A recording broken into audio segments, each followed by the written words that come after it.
नमस्कार, न्यूज के इकलौते फैमिली शो न्यूज की पाठशाला में आप सभी का बहुत स्वागत। मैं हूं सुशांत सिन्हा। ये वो पाठशाला जहां सबकी क्लास लगती है। और सबसे पहले आपको बता दूं कि आज पाठशाला में क्या क्या है और कौन कौन सी क्लास लगेगी। बीजेपी की तीसरी लिस्ट तैयार है। उसमें कौन कौन से चौंकाने वाले नाम हैं, क्या खबर आ रही है, आपको बताऊंगा। वरुण गांधी, कुमार विश्वास, बृजभूषण शरण सिंह, बीजेपी की लिस्ट में कौन है और कौन नहीं, इसकी खबर बताऊंगा। राहुल कांग्रेस शक्ति के फेर में फंसे, मोदी ने कैसे शक्ति अम्मा का सम्मान किया, यह भी दिखाऊंगा। कांग्रेस की लिस्ट में कौन है, यह भी बताऊंगा। हेमंत सोरेन की भाभी भी बीजेपी में शामिल हो गई। झारखंड में यह क्या हुआ, राज ठाकरे और अमित शाह के बीच मीटिंग में क्या तय हुआ है, इसका चैप्टर भी है। फिर बात होगी अरविंद केजरीवाल की, जिन्हें एक और समन आया है। दिल्ली जल बोर्ड में ऐसा क्या हुआ जो केजरीवाल को जेल पहुंचा सकता है क्या? वो एक्सक्लूसिव दस्तावेज जो केजरीवाल से कट्टर ईमानदारी का सवाल पूछ रहे हैं, वो दस्तावेज आपको बताऊंगा। साथ ही बात होगी बाबा रामदेव की। सुप्रीम कोर्ट में आज वो हो गया क्या जो बाबा रामदेव को जेल जाना होगा? बाबा रामदेव के वो एड कौन से हैं जिस पर कोर्ट में भयंकर लताड़ लगी है उनको? ऐसा क्या हुआ है बाबा रामदेव के साथ, उसकी खबर भी विस्तार से बताऊंगा। और आखिर में फैक्ट फैक्टर का चैप्टर होगा, लेकिन सबसे पहले दिन भर की खबरों का रिवीजन, उसके बाद पहला चैप्टर।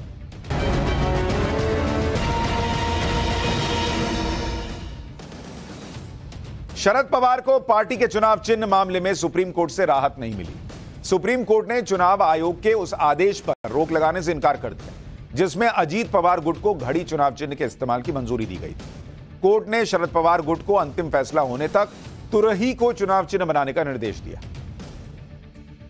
हरियाणा में आज सीएम नायब सिंह सैनी ने अपने मंत्रिमंडल का विस्तार किया। 8 विधायकों ने कैबिनेट और राज्य मंत्री के पद की शपथ ली। कैबिनेट विस्तार से पहले अटकलें लग रही थी कि हरियाणा के पूर्व गृह मंत्री अनिल विज और कई निर्दलीय विधायकों को मंत्रिमंडल में शामिल किया जा सकता है, लेकिन नायब सिंह सैनी की कैबिनेट में ना तो अनिल विज को जगह मिली है और निर्दलीय विधायकों में भी सिर्फ रंजीत सिंह चौटाला को मंत्री बनाया गया है। बाबा बागेश्वर ने मुरादाबाद का नाम बदलकर माधव नगर करने की मांग की है। यूपी के मुरादाबाद में इन दिनों बाबा बागेश्वर का दिव्य दरबार लगा हुआ है, जहां बाबा बागेश्वर ने कहा कि जब फैजाबाद का नाम बदलकर अयोध्या हो सकता है, इलाहाबाद का नाम बदलकर प्रयागराज हो सकता है, तो मुरादाबाद का नाम अब माधव नगर कर देना चाहिए। इसके लिए बाबा बागेश्वर ने वजह भी बताई और कहा कि जिस नगर में सिद्धबली हनुमान मंदिर हो, हरिहर मंदिर हो, गढ़गंगा हो और दूसरे कई मंदिर हो, ऐसे नगर को मुरादाबाद कहना इन मंदिरों की अवहेलना करना है। हिंद महासागर में समुद्री लुटेरों के खिलाफ इंडियन नेवी का एक्शन जारी है। 16 मार्च को इंडियन नेवी ने 40 घंटे का ऑपरेशन चलाकर 35 समुद्री लुटेरों को पकड़ा। इन लुटेरों ने एक जहाज हाईजैक कर लिया था जिसे इंडियन नेवी ने छुड़वाया। ऑपरेशन भारत के समुद्री तट से 2800 किलोमीटर दूर चलाया गया। इसे जहाज में मौजूद क्रू मेंबर्स में 7 बुल्गारिया के नागरिक थे, इसलिए वहां के राष्ट्रपति ने रेस्क्यू मिशन के बाद पीएम मोदी और इंडियन नेवी का धन्यवाद किया। इस पर पीएम मोदी ने उन्हें रिप्लाई में कहा कि भारत हिंद महासागर में समुद्री लुटेरों और आतंकियों के खिलाफ लड़ता रहेगा। पाकिस्तान ने सोमवार को तालिबान शासित अफगानिस्तान पर एयर स्ट्राइक कर दी, जिसमें 8 लोगों की मौत हो गई और मरने वालों में 3 बच्चे हैं। इस हमले के खिलाफ तालिबान शासकों ने काबुल में पाकिस्तानी एम्बेसी के अधिकारियों को तलब किया है। उधर तब पाकिस्तान का कहना है कि उसने तहरीके तालिबान पाकिस्तान से जुड़े आतंकियों पर एक्शन लिया है, क्योंकि इस ग्रुप ने शनिवार को पाकिस्तानी सेना पर हमला किया था, जिसमें 2 अफसरों समेत पाकिस्तानी सेना के 7 लोग मारे गए। इस बीच इस विवाद में अमेरिका भी कूद पड़ा है। उसने दोनों पक्षों को हालात शांत करने के लिए कहा है। तो ये हो गया दिन भर का रिवीजन। अब पाठशाला की पहली क्लास। बीजेपी की तीसरी लिस्ट तैयार है, लेकिन उसमें कौन कौन से चौंकाने वाले नाम हैं? वरुण गांधी, कुमार विश्वास, बृजभूषण शरण सिंह। बीजेपी की तीसरी लिस्ट में कौन है और कौन नहीं? राहुल कांग्रेस शक्ति के फेर में फंसे, मोदी ने क्या किया, कैसे शक्ति अम्मा का सम्मान किया? कांग्रेस की अगली लिस्ट में किस किस का नाम आने वाला है? हेमंत सोरेन की भाभी भी बीजेपी में शामिल हो गई, झारखंड में क्या हुआ? और उधर महाराष्ट्र में राज ठाकरे और अमित शाह के बीच मीटिंग में महाराष्ट्र को लेकर क्या तय हुआ है? सबसे पहले इन सारी पॉलिटिकल खबरों का चैप्टर।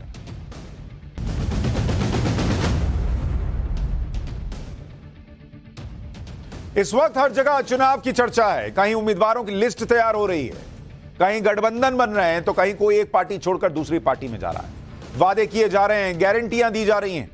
तो एक गारंटी हम पाठशाला में भी आपको दे रहे हैं कि यहां चुनाव से जुड़ी आपको एक खबर मिस नहीं करेंगे। पाठशाला का मतलब इलेक्शन की कंप्लीट क्लास होगा, यानी जब तक इलेक्शन चलेगा पाठशाला में आते रहिए और आपको हर खबर इलेक्शन की बताऊंगा और उसका एनालिसिस बताऊंगा। आपकी अटेंडेंस आपको चुनावी गणित का मास्टर बना देगी। पाठशाला में आज की शुरुआत एक बड़ी खबर से करने जा रहा हूं। 17 अप्रैल को पीएम मोदी अयोध्या जाएंगे कहा जा रहा है। यह खबर आ रही है कि रामनवमी पर राम मंदिर में दर्शन और पूजा करेंगे प्रधानमंत्री मोदी।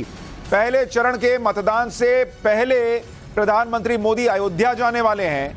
19 अप्रैल को पहले चरण के लिए मतदान होगा और अभी कहा जा रहा है कि हो सकता है प्रधानमंत्री नरेंद्र मोदी 17 अप्रैल को अयोध्या चले जाएं, राम मंदिर चले जाएं। और आप देखिएगा इसको लेकर बड़ा बवाल होगा, विपक्ष हंगामा करेगा, क्योंकि 19 तारीख को वोटिंग होनी है, 17 तारीख को प्रधानमंत्री राम मंदिर में होंगे, वहां की तस्वीरें चर्चा में होगी और राम मंदिर एक बार फिर लोगों की जुबान पर होगा। तो विपक्ष जरूर हंगामा करेगा कि प्रधानमंत्री पहले चरण की वोटिंग को प्रभावित कर रहे हैं। लेकिन विपक्ष को भी किसी ने नहीं रोका राम मंदिर जाने से, वो भी जा सकते हैं, लेकिन सवाल तो उठते रहेंगे। लेकिन बड़ी खबर है पॉलिटिकल कि प्रधानमंत्री 17 तारीख को अयोध्या जा सकते हैं। लेकिन चुनाव के पहले चरण से 2 दिन पहले अयोध्या में पीएम मोदी का होना एक बड़ा मैसेज होगा कि बीजेपी ने राम मंदिर का जो वादा किया था उसे पूरा कर दिया और आज सैकड़ों सालों के बाद भव्य राम मंदिर बनकर खड़ा हो गया है। एक तरफ विपक्ष है जिसका चुनाव प्रचार अभियान शुरू होना तो दूर, उनके कैंडिडेट ही अब तक तय नहीं हो पा रहे। ऐसा लगता है कि उन्हें कैंडिडेट ही नहीं मिल रहे, ऐसा लग रहा है कि कोई चुनाव ही नहीं लड़ना चाहता। दूसरी तरफ बीजेपी है जिसके लिए पीएम मोदी ने प्रचार में पूरी ताकत लगा दी और उधर बीजेपी के कैंडिडेट भी तैयार हो चुके हैं। बीजेपी की तीसरी लिस्ट कभी भी आ सकती है कहा जा रहा है। बीजेपी पहले ही 2 लिस्ट जारी करके 265 उम्मीदवारों के नाम का ऐलान कर चुकी है। दूसरी तरफ इंडी गठबंधन अभी तक सीट शेयरिंग में ही उलझा हुआ है, जबकि बीजेपी की तीसरी लिस्ट भी लगभग फाइनल हो चुकी है, बता रहे सूत्र, जो कभी भी जारी हो सकती है। बीजेपी की तीसरी लिस्ट को लेकर बहुत ज्यादा चर्चा है क्योंकि इस लिस्ट में कई बड़े चेहरों के टिकट काटे जा सकते हैं, कई चौंकाने वाले नाम शामिल हो सकते हैं। कल ही उत्तर प्रदेश समेत कई राज्यों में उम्मीदवारों के नाम तय करने के लिए बीजेपी की एक बड़ी इंपॉर्टेंट बैठक हुई थी। केंद्रीय गृह मंत्री अमित शाह इसमें शामिल हुए थे। मैंने आपको कल बताया था कि योगी आदित्यनाथ भी पहुंचे हुए थे। अमित शाह के लिए कहा जा रहा है कि वो तो रात 2:30 बजे बैठक से निकले। कल बीजेपी केंद्रीय चुनाव समिति की बैठक होगी जिसमें फाइनल लिस्ट पर मुहर लग जाएगी। लेकिन अभी तक जो सूत्र हमें जानकारी दे रहे हैं कि इस तीसरी लिस्ट में किस किस को टिकट मिल सकता है और किस किस का टिकट कट सकता है, उसके बारे में आपको बताता हूं। मेरठ से कुमार विश्वास को टिकट की चर्चा बड़े जोरों से चल रही है कि कुमार विश्वास को हो सकता है बीजेपी मेरठ से कैंडिडेट बना दे। लेकिन इसी बीच एक चर्चा यह भी चल रही है कि मेरठ से अरुण गोविल को भी टिकट मिल सकता है। यानी राम कथा करने वाले कुमार विश्वास या तो कैंडिडेट हो सकते हैं या प्रभु श्री राम की भूमिका निभाने वाले रामायण में अरुण गोविल को टिकट मिल सकता है मेरठ के अंदर। यह चर्चा बहुत तेज है और कल जब, या आज हो सकता है देर रात या कल जब लिस्ट आएगी तो क्लियर हो जाएगा। रायबरेली से मनोज पांडे को टिकट मिलने की बड़ी चर्चा चल रही है। मनोज पांडे हाल ही में समाजवादी पार्टी से बीजेपी में आए हैं और कहा जा रहा है कि हो सकता है रायबरेली से उनका नाम है। सोनीपत से पहलवान योगेश्वर दत्त को टिकट मिलने की चर्चा है। कुरुक्षेत्र से उद्योगपति नवीन जिंदल को टिकट मिलने की बातें चल रही हैं। उधर पीलीभीत से वरुण गांधी का टिकट कट सकता है। कई लोग कह रहे हैं अच्छा है कट ही जाए, जितना ये बोल रहे थे इनको तो खुद ही कह देना चाहिए कि मैं टिकट नहीं लूंगा। लेकिन पीलीभीत से कहा जा रहा है कि जितिन प्रसाद को टिकट मिल सकता है। सुल्तानपुर से हालांकि मेनका गांधी को टिकट मिलेगा या नहीं यह अभी फाइनल नहीं है। कहा जा रहा है, कुछ लोग कह रहे हैं कि वरुण का टिकट कट सकता है लेकिन हो सकता है मेनका को टिकट मिल जाए। कुछ लोग कह रहे हैं कि नहीं नहीं दोनों का टिकट कटना तय है। हालांकि सुल्तानपुर से राजेश्वर सिंह के नाम की चर्चा चल रही है। हालांकि कुछ सूत्रों के मुताबिक वरुण गांधी और मेनका गांधी में एक को टिकट मिलेगा। इसमें मेनका गांधी के चांसेस ज्यादा हैं। इलाहाबाद से रीता बहुगुणा जोशी का टिकट कट सकता है। गाजियाबाद से बीके सिंह के साथ 2 नाम और रेस में बताए जा रहे हैं। यानी तीसरी लिस्ट को लेकर कई चौंकाने वाले ऐलान हो सकते हैं। बीजेपी की तीसरी लिस्ट में वरुण गांधी का टिकट कटने की चर्चाएं हैं, तो वहीं वरुण गांधी के समाजवादी पार्टी के टिकट से चुनाव लड़ने की भी चर्चा है। आज ही अखिलेश यादव ने पीलीभीत में पार्टी नेताओं के साथ बैठक की और चुनाव की रणनीति पर चर्चा की। अब अटकलें लग रही हैं कि बीजेपी से टिकट नहीं मिलने पर वरुण गांधी को अखिलेश यादव पीलीभीत से इंडी गठबंधन का उम्मीदवार बना सकते हैं। लेकिन कई लोग यह भी कह रहे हैं कि वरुण गांधी कई बार मुखर होकर जिस तरह के विवादित बयान देते रहे हैं, उससे समाजवादी पार्टी के मुस्लिम वोट बैंक के छिटकने की भी आशंका है। हो सकता है इसलिए वरुण गांधी को समाजवादी पार्टी टिकट न भी दे। इसी तरह से एक और नाम है जिसकी बड़ी चर्चा है, बृजभूषण शरण सिंह, जिनके खिलाफ पिछले साल महिला पहलवानों ने गंभीर आरोप लगाते हुए प्रोटेस्ट किया था। अब अटकलें लग रही हैं कि गोंडा की कैसरगंज सीट से बृजभूषण शरण सिंह का टिकट कट सकता है। हालांकि बृजभूषण शरण सिंह लगातार सोशल मीडिया पर एक्टिव हैं और वो पूरी कोशिश कर रहे हैं कि उनका टिकट कटने ना पाए। बृजभूषण शरण सिंह ये दावा कर चुके हैं कि उनका टिकट कोई नहीं काट सकता। लेकिन जिस तरह से दिल्ली में रमेश बिधूड़ी का टिकट कट गया, प्रवेश वर्मा का टिकट कट गया और भोपाल से साध्वी प्रज्ञा का टिकट कट गया, वैसे ही अगर बृजभूषण का भी टिकट कट जाए तो बहुत हैरानी नहीं होगी। कहा तो यह भी जा रहा है कि बृजभूषण शरण सिंह की जगह पर उनके ही परिवार के किसी सदस्य को टिकट मिल सकता है। बीजेपी की तीसरी लिस्ट में किन बड़े नामों को मौका मिल सकता है, उसके बारे में भी आपको बता देता हूं। कवि मुलायम सिंह यादव का गढ़ रही मैनपुरी सीट से उनकी छोटी बहू अपर्णा यादव को उम्मीदवार बनाने की चर्चाएं चल रही। बाराबंकी सीट से मौजूदा सांसद उपेंद्र रावत की जगह नए चेहरे को मौका दिया जा सकता है। गाजीपुर सीट से जम्मू कश्मीर के एलजी मनोज सिन्हा के बेटे अनुभव सिन्हा को टिकट दिए जाने की चर्चा बहुत तेज चल रही है। देवरिया सीट से मौजूदा सांसद रमापति त्रिपाठी को दोबारा मौका दिया जा सकता है। कानपुर सीट से मौजूदा सांसद सत्यदेव पचौरी का टिकट कट सकता है। हालांकि इस सीट पर सत्यदेव पचौरी की बेटी नीतू सिंह और सतीश महाना के नाम की भी चर्चा है। वहीं सहारनपुर सीट पर पूर्व मंत्री सुरेश राणा और राघव लखनपाल टिकट की रेस में। इधर आप कांग्रेस की तैयारी देखिए। बीजेपी को लेकर जो खबरें हैं वो हमने आपको बता दी। कांग्रेस की तैयारी क्या है भाई? दिल्ली में कांग्रेस की सेंट्रल इलेक्शन कमेटी की बैठक हुई, सीईसी की, जिसमें कई राज्यों में लोकसभा चुनाव के लिए उम्मीदवारों पर चर्चा हो। कांग्रेस की केंद्रीय चुनाव समिति की बैठक में 11 राज्यों की करीब 60 सीटों पर चर्चा की खबर है। इसमें सबसे बड़ी बात यह है कि कर्नाटक के गुलबर्गा से कांग्रेस अध्यक्ष मल्लिकार्जुन खड़गे के दामाद को टिकट मिलने की बातें चल रही।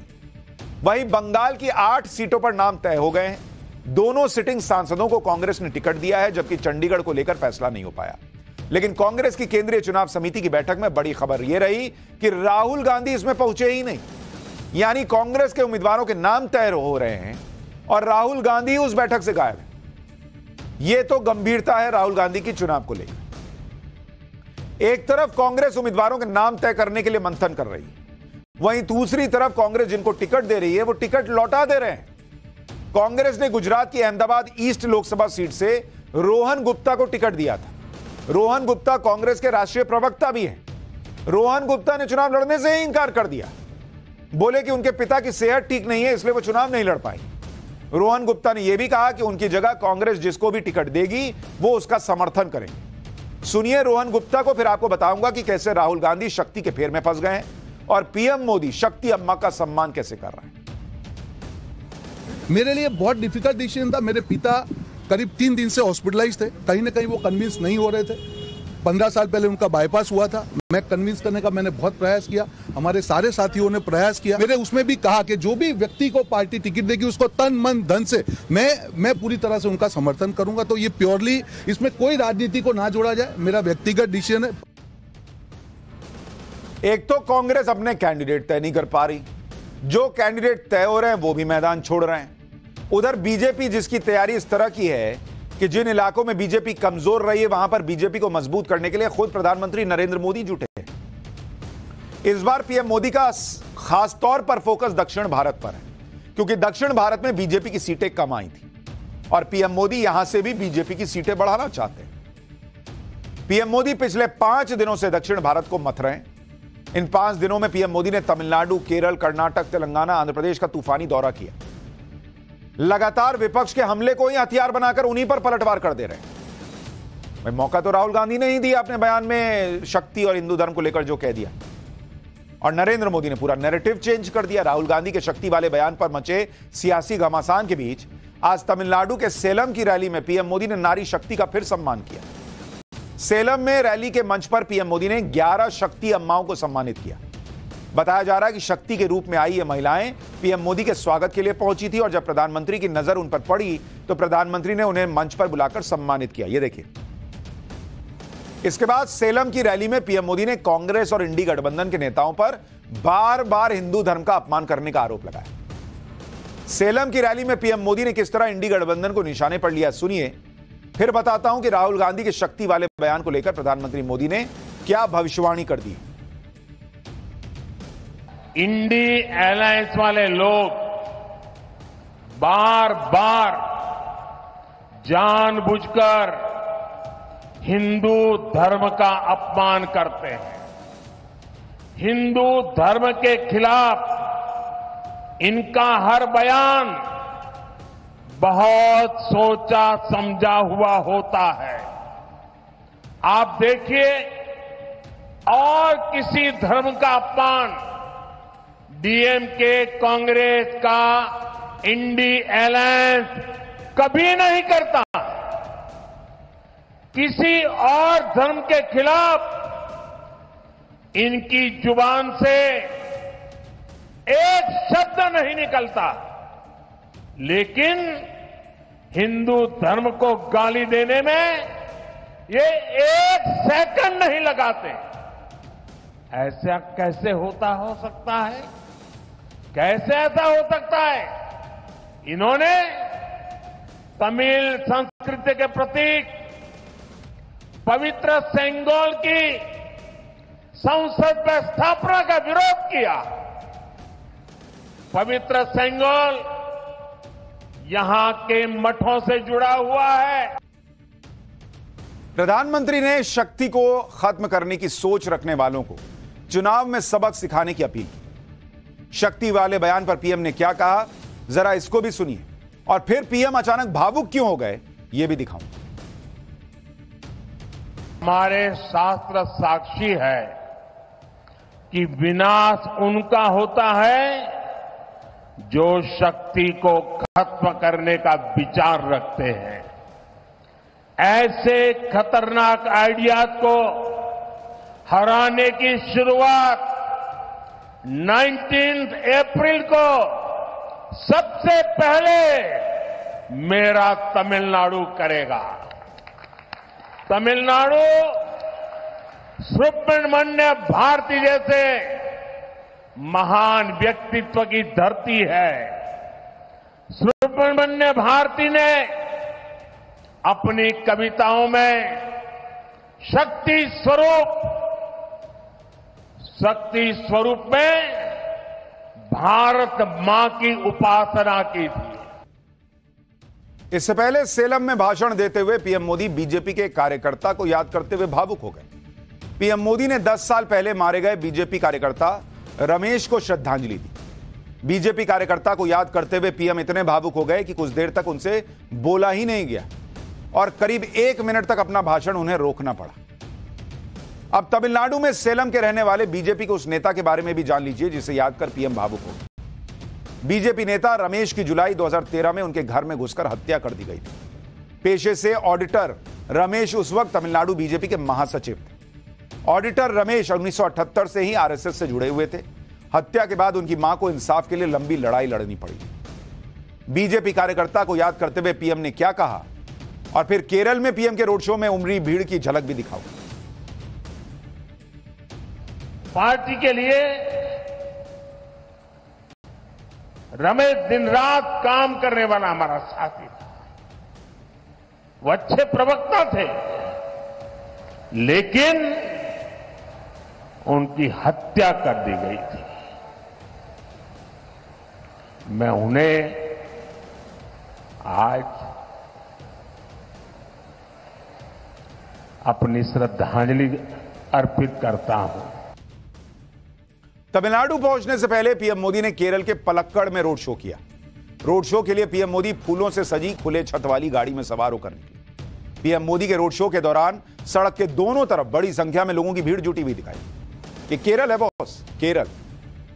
करीब 1 किलोमीटर लंबे रोड शो के दौरान लोग पीएम मोदी पर फूल बरसाते रहे, उनके समर्थन में नारे लगाते हुए सुनाई दिए। जितनी मेहनत पीएम मोदी दक्षिण भारत में कर रहे हैं उसका क्या असर हो सकता है, यह भी आपको बताता हूं। टाइम्स नाउ नव भारत के सर्वे के मुताबिक तमिलनाडु में बीजेपी को 2 से 6 सीटें मिल सकती हैं, जबकि 2019 में उसका खाता तक नहीं खुला था। केरल में बीजेपी को 1 सीट मिल सकती है, 2019 में उसका खाता भी नहीं खुला था। आंध्र प्रदेश में एनडीए को 3 से 4 सीटें मिल सकती हैं, 2019 में यहां भी खाता नहीं खुला था। तेलंगाना में एनडीए को 4 से 6 सीटें मिल सकती हैं, 2019 में बीजेपी को यहां 4 सीटें मिली थी। कर्नाटक में कहा जा रहा है कि एनडीए को 22 से 24 सीटें मिल सकती हैं, 2019 में एनडीए को यहां पर 25 सीटें मिली। आप यह भी देखिए कि पीएम मोदी न सिर्फ कमजोर सीटों पर फोकस कर रहे हैं, बल्कि एनडीए का विस्तार भी कर रहे हैं। लगातार क्षेत्रीय दल एनडीए में शामिल हो रहे हैं। आप आज की ही बात देखिए, सुबह तमिलनाडु की पीएमके पार्टी एनडीए में शामिल हो गई। एनडीए गठबंधन के तहत पीएमके तमिलनाडु की 10 लोकसभा सीट पर चुनाव लड़ेगी।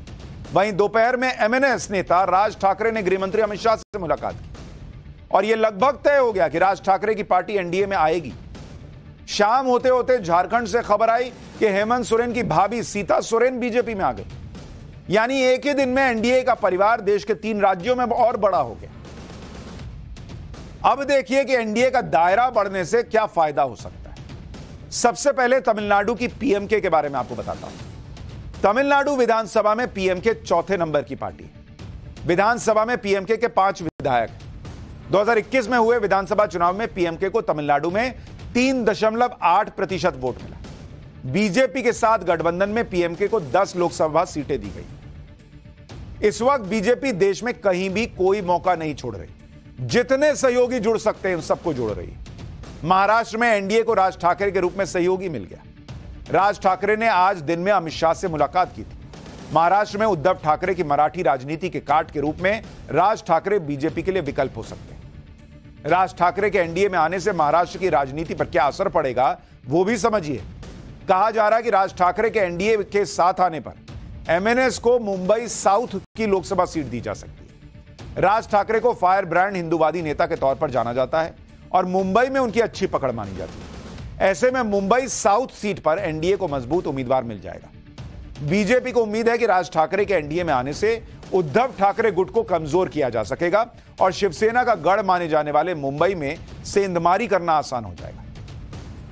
बीजेपी को मुंबई के साथ ही महाराष्ट्र की राजनीति में भी ठाकरे फेस का फायदा मिलने की उम्मीद है। बीजेपी को उम्मीद है कि राज ठाकरे की भाषण देने की शैली और उनका ठाकरे परिवार से होना फायदेमंद साबित हो सकता है। बीजेपी की नजर राज ठाकरे के वोट बैंक पर भी है। 2019 के महाराष्ट्र विधानसभा चुनाव में एमएनएस को 1 सीट पर जीत मिली और उसे करीब 2.25% वोट मिला। सुनने में यह बहुत ज्यादा नहीं लगता, लेकिन जब बीजेपी 400 का टारगेट लेकर चल रही है तो उसके लिए एक एक वोट मायने रखता है। सबसे बड़ी बात यह है कि एनडीए में राज ठाकरे के विरोध में कोई नहीं दिख रहा। शिवसेना शिंदे गुट तो कह रही है कि वो अगर राज ठाकरे आते हैं तो उनका स्वागत करेगी। सुनिए शिंदे गुट के नेता का बयान, फिर आपको बताऊंगा झारखंड में कैसे हेमंत सोरेन के परिवार में दरार पड़ गई। शिवसेना ने इसके पहले ही मनसे का स्वागत किया हुआ है और आप सभी को पता है शिवसेना की आइडियोलॉजी और मनसे की आइडियोलॉजी सेम है। दोनों ही बाला साहब ठाकरे जी के विचारों के ऊपर आगे चल रहे हैं, हिंदुत्व के लिए काम कर रहे हैं। तो हमने पहले ही मनसे का स्वागत किया और माननीय मुख्यमंत्री एकनाथ शिंदे साहब ने मनसे के प्रमुख राज ठाकरे साहब से इसके पहले भी 1-2 बार मुलाकात की है, तो हम उनका स्वागत ही करते हैं। सबसे बड़ी खबर तो झारखंड से आई, जहां हेमंत सोरेन के परिवार में ही फूट पड़ गई। सीता सोरेन, जो हेमंत सोरेन के बड़े भाई दुर्गा सोरेन की पत्नी है, उन्होंने झारखंड मुक्ति मोर्चा से इस्तीफा देकर बीजेपी को ज्वाइन कर लिया। सीता सोरेन ने कहा कि उनके पति और ससुर ने झारखंड के विकास का सपना देखा था, लेकिन वो सपना ही अधूरा रह गया, तो वो बीजेपी के साथ आ गई।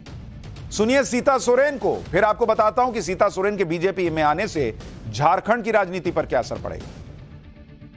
और मैंने 14 साल तक पार्टी की सेवा की। 14 साल में जो मुझे मिलना चाहिए था सम्मान, वो सम्मान आज तक नहीं मिला, जिसके कारण ये बहुत बड़ा फैसला मुझे लेना पड़ा। मेरे स्वर्गीय पति दुर्गा सोरेन जी का बनाया हुआ, उनका मेहनत किया हुआ उनकी जमीन बनाई हुई और हम आज तक अछूते ही रहे हैं। सीता सोरेन के बीजेपी में आने का बड़ा असर यह होगा कि झारखंड में जेएमएम की सरकार पर खतरा पहले से बहुत ज्यादा बढ़ गया है। हेमंत सोरेन के जेल जाने के बाद से जेएमएम की सरकार तलवार की धार पर है। सीता सोरेन ने जेएमएम विधायक पद से भी इस्तीफा दे दिया है। बहुत मुमकिन है कि जेएमएम के दूसरे विधायक जो नाराज हैं वो सीता सोरेन की राह पकड़े। सीता सोरेन के बीजेपी में जाने से शिबू सोरेन परिवार में जो बगावत हुई है उसका बड़ा नुकसान जेएमएम और इंडी गठबंधन को लोकसभा चुनाव में हो सकता है। सीता सोरेन के बारे में कहा जा रहा है कि उनकी बेटी को बीजेपी लोकसभा चुनाव का टिकट भी दे सकती है। सीता सोरेन के बीजेपी में जाने से झारखंड में जेएमएम के आदिवासी वोट बैंक में भी झटका लग सकता है। सीता सोरेन के इमोशनल कार्ड के जरिए बीजेपी को झारखंड में बड़ा फायदा होने की उम्मीद जताई जा रही है, क्योंकि सीता सोरेन लगातार इस बात से नाराज थी कि सोरेन परिवार में उनको अहमियत नहीं मिल रही, जबकि सोरेन परिवार की छोटी बहू और हेमंत सोरेन की पत्नी कल्पना सोरेन को सीएम की कुर्सी तक देने की बात चल गई थी। झारखंड हो या महाराष्ट्र हो, बीजेपी को नए साथी मिल रहे हैं। इसके साथ ही बीजेपी अपने पुराने साथियों को भी वापस लाने में जुटी है।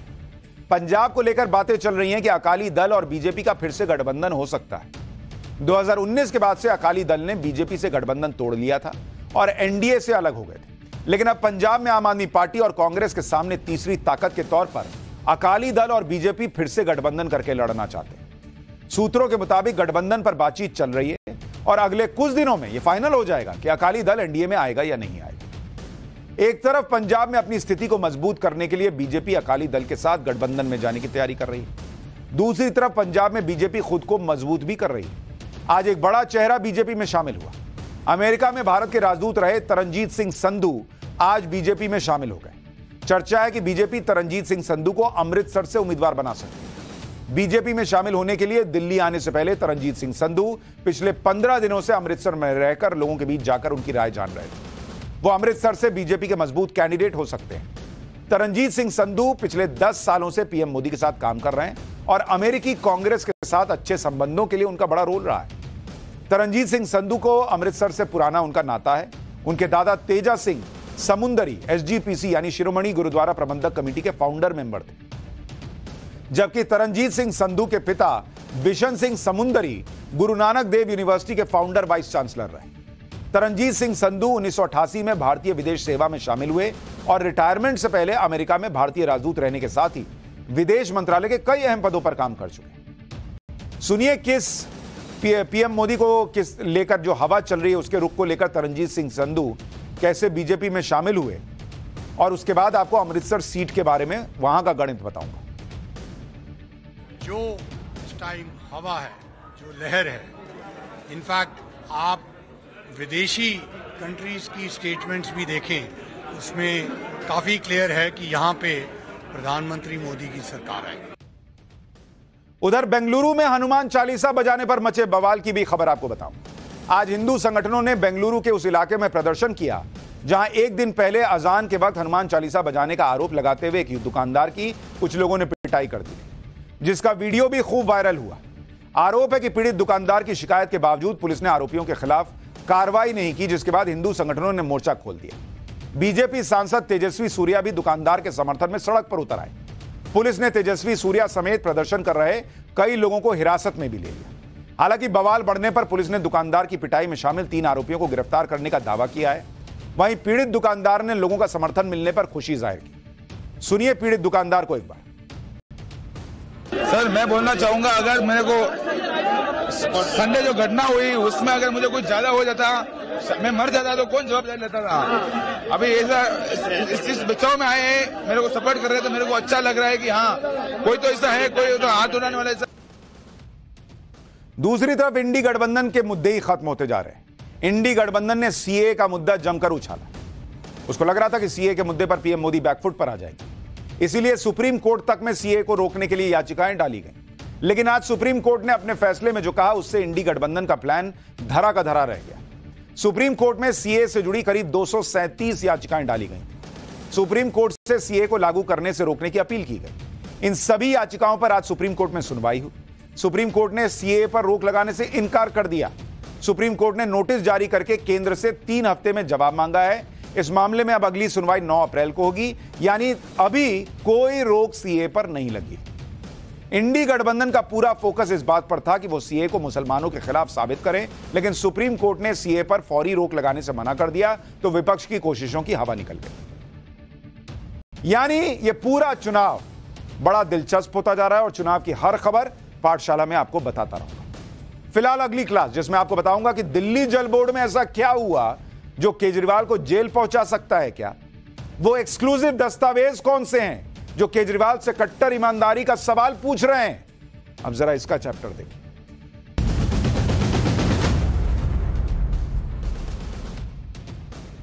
अरविंद केजरीवाल एक साथ इतनी जांच में फंसते चले जा रहे हैं कि अब तो ईडी जब उन्हें समन भेजती है तो यह पूछना पड़ता है कि बॉस कौन से मामले में समन आया है, जरा बता दीजिए।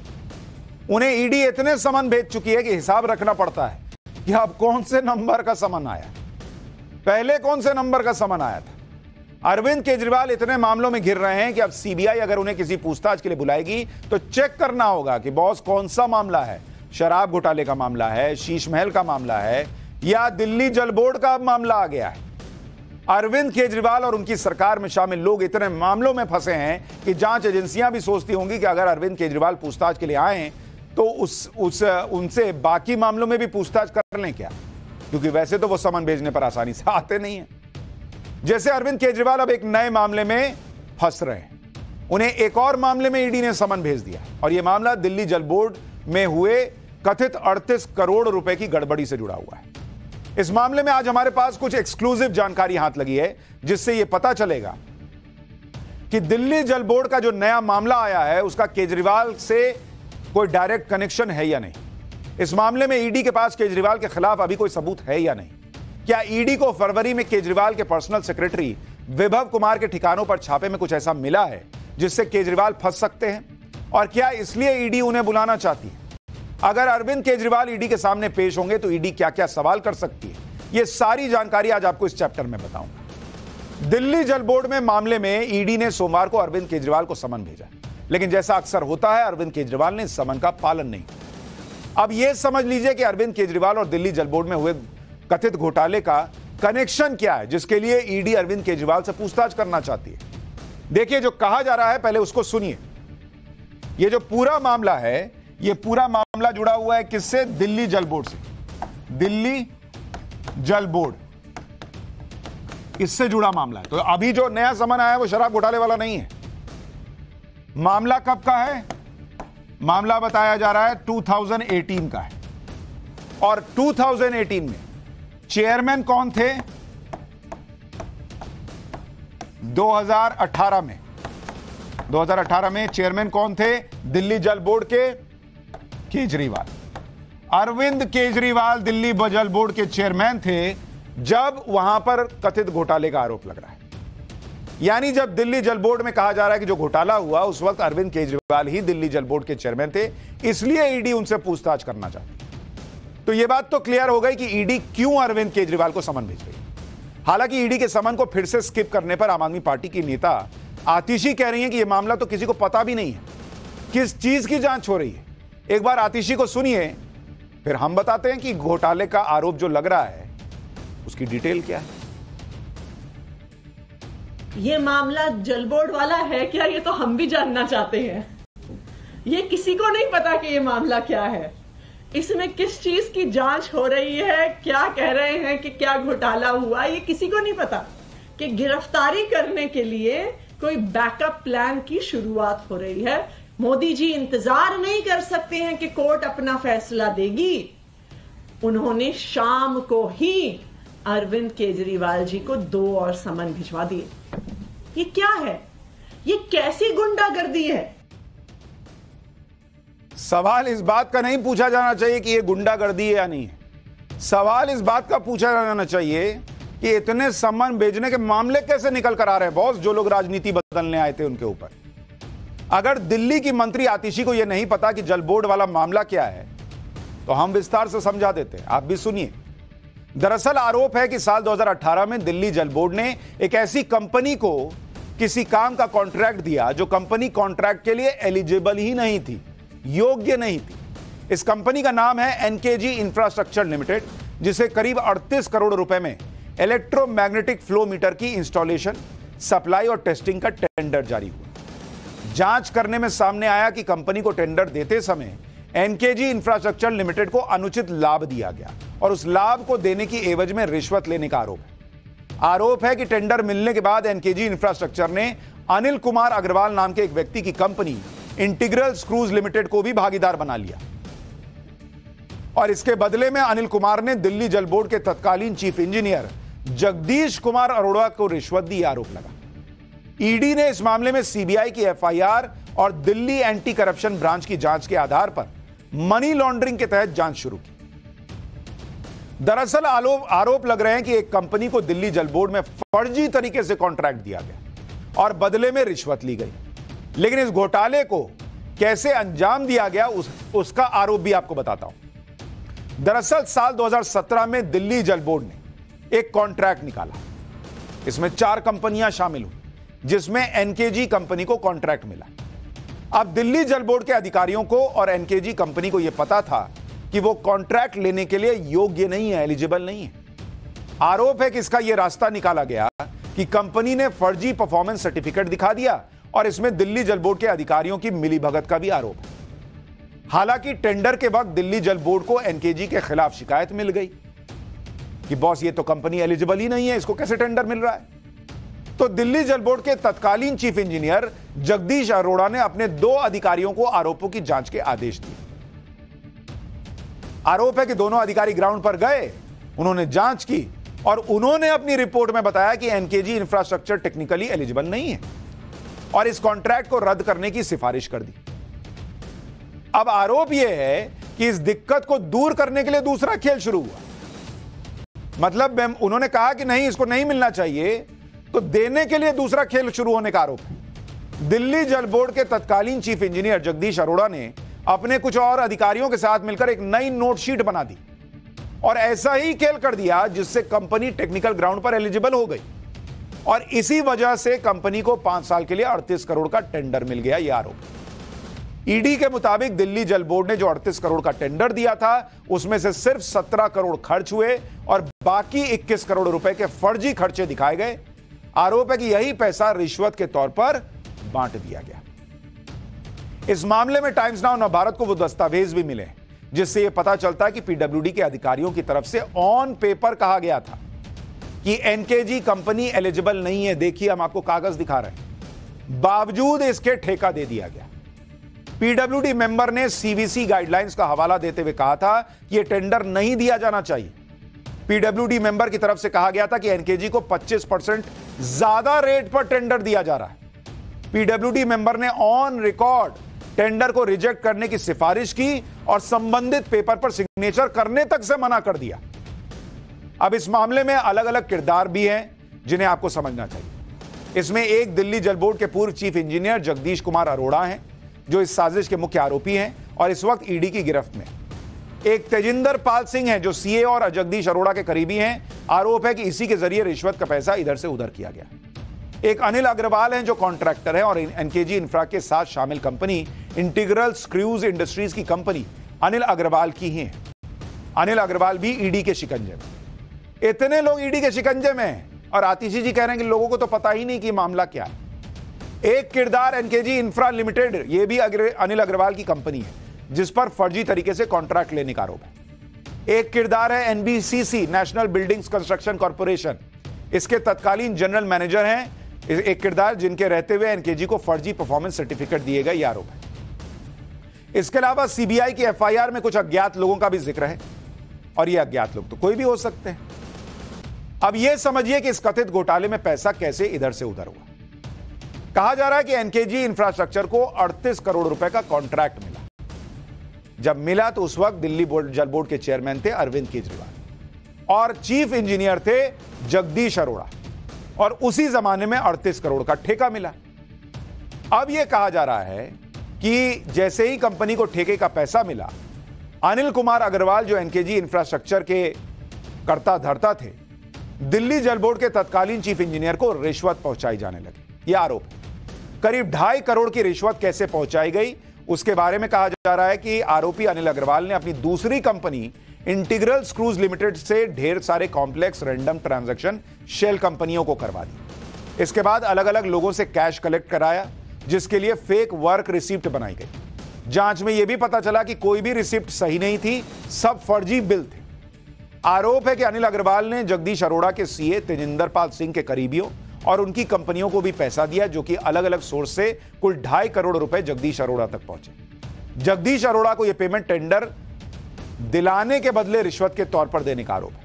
यानी टेंडर कुल 38 करोड़ रुपए का था, 17 करोड़ खर्च हुए और बाकी के पैसे जो है वो रिश्वत के तौर पर दिए गए। यह आरोप है। ईडी का आरोप है कि इसी रकम में से कुछ पैसा दिल्ली जल बोर्ड से जुड़े आम आदमी पार्टी के नेताओं को गया और कुछ पैसा आम आदमी पार्टी के फंड में गया। अब कहा जा रहा है कि इन्हीं बातों को लेकर अरविंद केजरीवाल से सवाल जवाब हो सकते हैं। अब सवाल जवाब में पूछा क्या जा सकता है, आपको वो भी बता देता हूं। अरविंद केजरीवाल से पूछा जा सकता है कि जैसे 2018 में मीटर लगाने के लिए जिस कंपनी को ठेका दिया गया, क्या उस कंपनी को आप पहले से जानते हैं? क्या आपको कोई जानकारी थी कि यह कंपनी टेंडर के लिए एलिजिबल थी या नहीं? क्या दिल्ली जल बोर्ड का चेयरमैन रहते हुए इस कंपनी को टेंडर देने की आखिरी मंजूरी आपने ही दी थी? क्या टेंडर का बजट बढ़ाकर दिया गया और क्या आपको इसकी जानकारी थी? गिरफ्तार हुए अधिकारी जगदीश अरोड़ा से क्या किसी तरह से के पैसे की लेन देन हुई? टेंडर को लेकर पीडब्ल्यूडी के एक मेंबर ने आपत्ति जताई थी, लेकिन फिर भी टेंडर को आगे क्यों बढ़ाया गया? क्या आपकी इसमें सहमति थी? ये वो कुछ सवाल हैं जो अरविंद केजरीवाल से पूछे जा सकते हैं, लेकिन ये तो तब होगा जब अरविंद केजरीवाल पेश होंगे समन को देखते हुए। लेकिन अब पाठशाला में अगली क्लास पेश किसी और को भी होना है, सुप्रीम कोर्ट में, और वो नाम है बाबा रामदेव का। सुप्रीम कोर्ट में आज ऐसा क्या हुआ कि बाबा रामदेव के जेल जाने की भी नौबत आ सकती है? क्या देश ने बाबा रामदेव पर भरोसा किया, लेकिन कोर्ट को क्यों लगा कि रामदेव की पतंजलि ने भ्रम फैलाया? बाबा रामदेव के वो एड जिस पर कोर्ट में भयंकर लताड़ पड़ी है, यह चैप्टर आपको जरूर देखना चाहिए।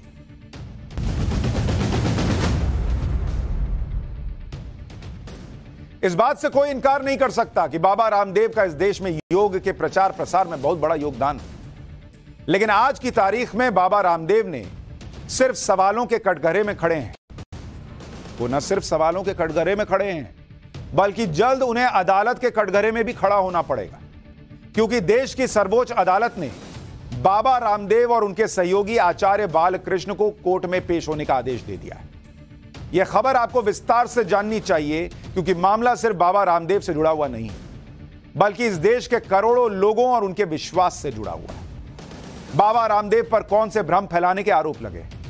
क्या यह भ्रम अपने बिजनेस को फैलाने के चक्कर में फैलाया गया? ये कुछ ऐसे सवाल हैं जो हर तरफ उठ रहे हैं। हालांकि इन सवालों के जवाब बाबा रामदेव को देने चाहिए, लेकिन हम आपको पूरा मसला क्या है पहले फैक्ट्स के साथ बताते हैं, फिर जब उनसे पूछा है तो उन्होंने क्या कहा, उनकी कंपनी की तरफ से क्या कहा गया, यह भी बताऊंगा।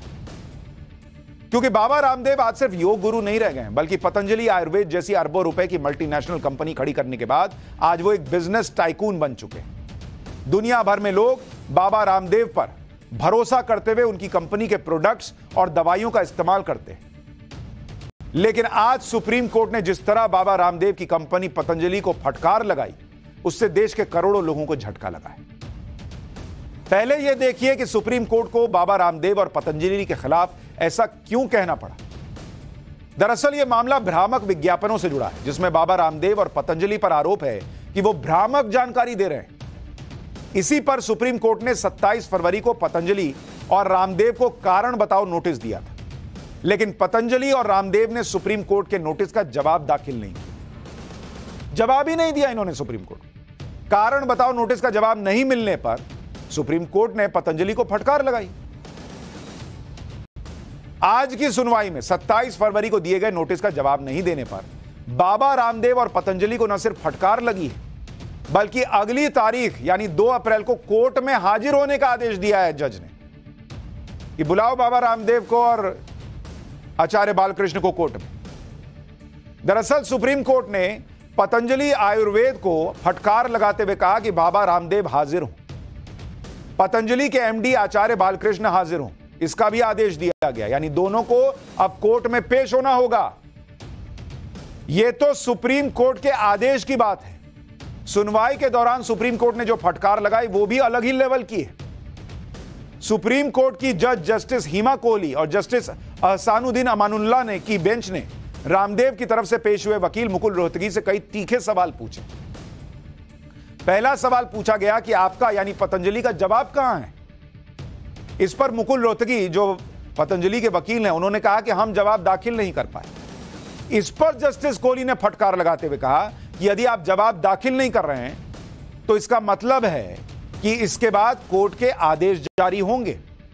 सुप्रीम कोर्ट ने कहा कि आप यानी पतंजलि और रामदेव की कंपनी पतंजलि जो है, हमारे आदेश की अवहेलना कैसे कर सकते हैं जी। कोर्ट जवाब मांग रहा है और जवाब नहीं दे रहे हैं। इस पर मुकुल रोहतगी ने कहा कि इस मामले में रामदेव कहां से आ गए। तब सुप्रीम कोर्ट एकदम भड़क गया। उसने कहा कि बहुत हो गया, आपके क्लाइंट अगली तारीख को कोर्ट में अपीयर होंगे। पिछली सुनवाई पर शो कॉज नोटिस जारी किया गया था, जिसका जवाब देने के लिए 2 हफ्ते का समय दिया गया था। सुप्रीम कोर्ट ने यह भी कहा कि 21 नवंबर 2023 को पतंजलि ने अंडरटेकिंग दी थी, उसके बाद भी पतंजलि के विज्ञापन छापे गए। सुप्रीम कोर्ट ने कहा कि प्रथम दृष्टया लग रहा है कि पतंजलि ने drugs and magic remedies act के सेक्शन 3 और 4 के प्रावधानों का उल्लंघन किया है। इन तथ्यों को ध्यान में रखते हुए कारण बताओ नोटिस जारी किया जाता है कि उनके खिलाफ अवमानना की कार्रवाई क्यों ना की जाए। यानी कोर्ट कह रहा है कि कंटेम्प्ट का मामला क्यों ना चले रामदेव पर, यह बताइए। और वो पूछ रहा है कि भाई 2 हफ्ता का समय दिए, जवाब क्यों नहीं दिए भाई। क्या देश में जो कानून व्यवस्था है उससे बाबा रामदेव ऊपर हो गए हैं क्या। यह मैसेज जो जा रहा है, इस पर सुप्रीम कोर्ट ने जो है कहा कि बुलाइए, फिर उनको कोर्ट में बुलाइए। यानी सुप्रीम कोर्ट ने अच्छी खासी क्लास लगा दी बाबा रामदेव उनकी पतंजलि की, और कह दिया कि अगली तारीख में बाबा रामदेव और आचार्य बालकृष्ण को कोर्ट में हाजिर होना होगा। अब आप भी सोच रहे होंगे कि बाबा रामदेव और पतंजलि ने ऐसा क्या विज्ञापन दिखा दिए कि सुप्रीम कोर्ट से ऐसी फटकार मिल रही है और बाबा रामदेव को खुद कोर्ट के सामने पेश होने के लिए कह दिया गया। नहीं होंगे सामने तो क्या जेल जाएंगे। जिस मामले में यह पूरा केस चल रहा है उसमें अगर कार्रवाई हो गई तब बाबा रामदेव और पतंजलि के साथ क्या हो सकता है, सब आगे बताऊंगा। लेकिन पहले देखिए कि बाबा रामदेव के जिन विज्ञापनों को लेकर यह पूरा मामला चल रहा है उसमें से एक विज्ञापन क्या कहता था। साल 2022 में पतंजलि आयुर्वेद अपने विज्ञापन में एलोपैथी दवाओं की आलोचना करते हुए पतंजलि के योग और आयुर्वेदिक दवा अपनाने की बात कह रहा था। इस विज्ञापन का टाइटल देखिए, मिसकंसेप्शन स्प्रेड बाय एलोपैथी, यानी एलोपैथी ने जो भ्रम फैलाए हैं उनके बारे में जानकारी। यह विज्ञापन 10 जुलाई 2022 को अखबारों में पब्लिश हुआ। इसे पतंजलि ग्रुप की कंपनी पतंजलि वेलनेस ने दिया था। इस विज्ञापन में पतंजलि की तरफ से कहा गया कि एलोपैथी दवाएं लेने के बावजूद लोगों की बीमारी ठीक ही नहीं हो रही। पतंजलि के इसी तरह के विज्ञापनों को इंडियन मेडिकल एसोसिएशन यानी आईएमए ने आपत्ति जताई और कहा कि यह भ्रामक है। आईएमए का आरोप है कि बाबा रामदेव और उनकी कंपनी अपने विज्ञापनों से लोगों को एलोपैथी दवाओं के बारे में गलत जानकारी दे रही है। इसे देखते हुए 17 अगस्त 2022 को इंडियन मेडिकल एसोसिएशन ने सुप्रीम कोर्ट में एक याचिका लगा दी। कहा गया कि पतंजलि ने कोविड वैक्सीनेशन और एलोपैथी के खिलाफ नेगेटिव प्रचार किया है। इसके अलावा पतंजलि ने आयुर्वेदिक दवाओं से कई बीमारियों के इलाज का झूठा दावा भी किया है। नवंबर 2023 में सुप्रीम कोर्ट यहां तक कह चुका है कि पतंजलि को सभी भ्रामक दावों वाले विज्ञापनों को तुरंत बंद करना होगा। यानी कोर्ट भी मान रहा है कि पतंजलि ने बाबा रामदेव ने भ्रामक विज्ञापन दिए। वो कोर्ट में साबित नहीं कर पाए अपनी बातें। इसके बाद पिछले महीने 27 फरवरी की सुनवाई में सुप्रीम कोर्ट ने पतंजलि आयुर्वेद के गुमराह करने वाले दवा विज्ञापनों पर रोक लगा दी। यानी पतंजलि जो अपनी दवाओं को लेकर कह रहा है वो भी भ्रामक है, यह कोर्ट मान रहा है। सुप्रीम कोर्ट ने इस मामले को बहुत गंभीर मानते हुए यह भी कहा कि पतंजलि के हर प्रोडक्ट के झूठे दावे पर 1 करोड़ रुपए का जुर्माना लग सकता है। सुप्रीम कोर्ट ने इस मामले पर पतंजलि से जवाब मांगा, लेकिन जब आज जवाब नहीं मिला तो बाबा रामदेव और आचार्य बालकृष्ण को कोर्ट में पेश होने का आदेश दे दिया। अगर अगली तारीख पर सुप्रीम कोर्ट बाबा रामदेव और उनकी कंपनी पतंजलि को दोषी मान लेता है तो उनके लिए बहुत बड़ी मुसीबत खड़ी हो सकती है। यहां आपको बता दूं कि कोर्ट की अवमानना और झूठे विज्ञापन को लेकर कानून में किस तरह की सजा और कितने जुर्माना का प्रावधान है। अगर आप देखेंगे, अगर आप अवमानना का मामला देखेंगे जिसमें भाई कहा जा रहा है कि भाई ये लोग पेश क्यों नहीं, जवाब क्यों नहीं दिए, तो इसमें सजा क्या है अवमानना के मामले में। 6 महीने की जेल हो सकती है। यानी अगर कोर्ट को लगा कि बाबा रामदेव, आचार्य बालकृष्ण अवमानना के दोषी हैं तो 6 महीने की जेल हो सकती है। और जो झूठे विज्ञापन का मामला है, इस मामले में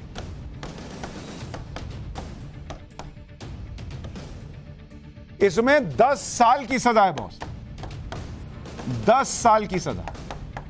यानी जो ये पूरा मामला चल रहा है ये कोई छोटा मोटा मामला नहीं है, 10 साल की सजा। और कंटेम्प्ट के मामले में 6 महीने की जेल भी हो सकती है बाबा रामदेव को। झूठ बोलकर अपना प्रोडक्ट बेचना, ऐसे गंभीर आरोप लग रहे हैं। बाबा रामदेव अपने मन से भर भर के एलोपैथी की आलोचना कर रहे हैं, लेकिन सुप्रीम कोर्ट में एलोपैथी दवाओं के कम असरदार होने का कोई लिखित दावा या रिसर्च पेश नहीं कर रहे हैं। पब्लिक में बहुत कुछ, मतलब कुछ भी बोल देना बहुत आसान है। एलोपैथी दवाओं का बीमारियों पर कोई असर नहीं है, तो इसके बारे में सुप्रीम कोर्ट में पक्के सबूत देने चाहिए थे बाबा रामदेव। और अगर वो सबूत देते तो सवाल एलोपैथी दवाई बनाने वाली कंपनियों से हो रहा होता, बाबा रामदेव से नहीं। आपके इस तरह के दावे से अगर कोई मरीज अपनी दवा लेना छोड़ दे तो इसकी जिम्मेदारी कौन लेगा? उसकी सेहत के साथ बहुत बड़ा खतरा हो सकता है। अगर आप यह दावा करते हैं कि आपकी दवाई से लोग पूरी तरह ठीक हो रहे हैं, तो इसका प्रमाण देश की जनता और सुप्रीम कोर्ट में रखना चाहिए। इसमें पहली बात यही है कि जो भी दावे बाबा रामदेव और पतंजलि कर रहे हैं, उन दावों के पक्ष में सबूत देना चाहिए था। वो दावे किस रिसर्च के आधार पर कर रहे थे, उसे बताना चाहिए था। इतने लोगों ने प्यार दिया, बाबा रामदेव पर भरोसा किया, जो कहा उसे आंख मूंद कर माना, तो उसके फैक्ट्स कोर्ट में क्यों नहीं दिए गए? और फिर जब सुप्रीम कोर्ट में सुनवाई चल रही थी तो वहां मजबूती से अपना पक्ष रखते बाबा रामदेव और पतंजलि। लेकिन यहां तो मामला उल्टा ही दिख रहा है कि विज्ञापन न चलाने की अंडरटेकिंग देने के बाद भी विज्ञापन रुके नहीं। और सिर्फ यही नहीं, सुप्रीम कोर्ट के नोटिस का जवाब देना भी उचित नहीं समझा गया। इसलिए कोर्ट ने कहा कि पर्सनली बाबा रामदेव और आचार्य बालकृष्ण पेश। इतना ही नहीं, हमने भी इस मामले में कहा, पतंजलि से संपर्क करने का प्रयास किया कि भाई आप अपना पक्ष रखिए, कोर्ट कह रहा है, आपको क्या लगता है? उस पर भी कोई जवाब नहीं, ना कोर्ट को जवाब, ना मीडिया को जवाब। क्या बाबा रामदेव लोगों के प्रति अपनी जिम्मेदारी भूलते जा रहे हैं? क्या उनकी जिम्मेदारी नहीं है कि इतने लोग जो उन पर विश्वास करते हैं उनके सामने आए और बताएं कि उन पर इतने गंभीर आरोप लग रहे हैं, उसका सच क्या है, वो क्या सोचते हैं? एलोपैथी को लेकर बाबा रामदेव क्या क्या दावे कर रहे थे, जिस पर वो कानूनी मुसीबत में फंस गए, जरा एक बार वो सब सुनिए आप। एलोपैथी की दवाओं का सच बताता है क्या? एलोपैथी की दवा शरीर में कोई चीज बढ़ी हुई है, बीपी, शुगर, थायराइड, कोलेस्ट्रॉल आदि बढ़ा हुआ है। कोलेस्ट्रॉल की दवाई तो बहुत ही खतरनाक है, पूरा lipid profile, liver profile, kidney profile, blood profile, पूरा प्रोफाइल ही गड़बड़ हो जाता है। एलोपैथी की दवाएं क्या करते हैं, कुछ चीज़ें शरीर में ज़्यादा निकल रही हैं तो उन ऐसी चीज़ें दे देते हैं जो बीटा ब्लॉकर्स, कुछ अलग अलग केमिकल्स और हार्मोन ऐसे ब्लॉकर्स दे देते हैं जो शरीर में कोई चीज़ ज़्यादा निकल रही है उसको थोड़ा कम करते हैं, शरीर के विपरीत काम करते हैं। कोई चीज़ ज़्यादा निकल रही है उसको कम करते हैं, ज़्यादा निकल रही है उसको कम करते, कम निकल रही है उस शरीर को उत्तेजित कर देते हैं स्टेरॉइड आदि दे करके उसको। अगर बाबा रामदेव के पास इसको लेकर फैक्ट्स थे तो उन्हें खुद ही कोर्ट जाकर इन दवाओं को बंद कराना चाहिए था। लेकिन यहां तो आईएमए कोर्ट में गया और बाबा रामदेव जवाब नहीं दे पाए, अगर तभी तो उनको बुलाया जा रहा है, उनसे जवाब तलब किया जा रहा है। और बड़ा सवाल यह भी, उन्होंने कोरोना वैक्सीन को लेकर भी कह दिया था कि भाई इससे साइड इफेक्ट्स हुए, ये हुआ, वो हुआ। इतने लोगों की जिंदगी बची, वैज्ञानिकों ने बचाई, देश की सरकार ने इतने कोविड वैक्सीन लगवाए, क्या सब गलत था? और कहा गया कि 10,000, कह दिया कि 10,000 डॉक्टर मर गए वैक्सीन लगाने के बाद। इसका भी कोई प्रूफ वो नहीं दे पाए। इसलिए बाबा रामदेव को भी ये समझना चाहिए कि उन पर लोग विश्वास करते हैं, तो जो वो कह रहे हैं उसके फैक्ट्स उन्हें देने चाहिए और कोर्ट में जाकर देने चाहिए ताकि उन पर विश्वास बना रहे। एक छोटा सा ब्रेक ले रहे हैं, ब्रेक। पाठशाला में फैक्ट फैक्टर का चैप्टर, वो डाइटिंग ट्रेंड जिसे लेकर दावा किया जा रहा है कि उसे अगर फॉलो किया है तो मौत का खतरा 91% बढ़ जाएगा। दुनिया में इस समय सबसे ज्यादा इंटरमिटेंट फास्टिंग का ट्रेंड चल रहा है। ये ऐसी फास्टिंग होती है जिसमें लंबे गैप तक कुछ खाया नहीं जाता। इससे शरीर में कम कैलोरी जाती है और वजन कम हो जाता है। अमेरिकन हार्ट एसोसिएशन में पब्लिश रिसर्च पेपर में इसे खतरनाक बताने का दावा किया गया है। वो लोग जो इंटरमिटेंट फास्टिंग करते हैं उनको दिल के दौरे का खतरा बढ़ जाता है, इस रिसर्च पेपर में दावा है। रिसर्च के मुताबिक अगर कोई व्यक्ति 8-8 घंटे नहीं खाता है तो उसके दिल के दौरे से मरने का खतरा 91% बढ़ जाता है। हालांकि यह रिसर्च पेपर का दावा है, इस पर और जानकारी मुझे लगता है जुटाने की जरूरत है।